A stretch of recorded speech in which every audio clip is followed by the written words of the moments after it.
চটপট এই কয়েনগুলোকে কালেক্ট করে নিতে হবে। বাচ্চাদের অ্যামিউজমেন্ট পার্ক যেটা এইখানেই আছে, এই ইয়েগুলো কয়েনগুলো নিয়ে এই কয়েনগুলোর মাধ্যমে খেলতে হয়। পরপর প্রচুর গেমিংয়ের অ্যারেঞ্জমেন্ট করা আছে। এই যে বাচ্চারা খেলছে, এইখানে বিভিন্ন টাইপের আলাদা আলাদা গেমিং অ্যারেঞ্জমেন্ট রয়েছে ভর্তি। জায়গাটা বেশ জমজমাট, প্রচুর লোকের ভিড় হচ্ছে। তবে খুব ভালোভাবে যে সাজানো এখনো পর্যন্ত পসিবল হয়েছে তা হয়নি, কিন্তু যতটা হয়েছে সেটাও কিন্তু বেশ এনজয় করা যায়। দীঘার মতো জায়গাতে যেখানে সবাই মোটামুটি অনেকেই ফ্যামিলি নিয়ে আসে, সেখানে চটপট যদি তোমরা এখানে এসে যাও, এসে এই দেখো গেমগুলোর মধ্যে বাচ্চাদের বিভিন্ন গেম চলছে।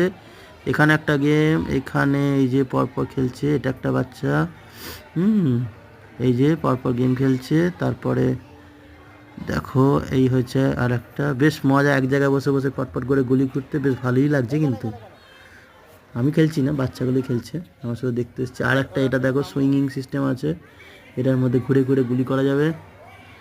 তারপরে তবে চার্জেসটা মোটামুটি 50 রুপিস দিলে দুটো দুটো করে, টোটাল দুটো করে কয়েন দেয়। আমরা 100 রুপিসে কেটেছিলাম, তো 4টে কয়েন আমরা পেয়েছিলাম। এইরকম বিভিন্ন রকমের এই যে গেমগুলো রয়েছে যেটাতে ঘুরে ঘুরে খেলা হয়, খুব যে মজাদার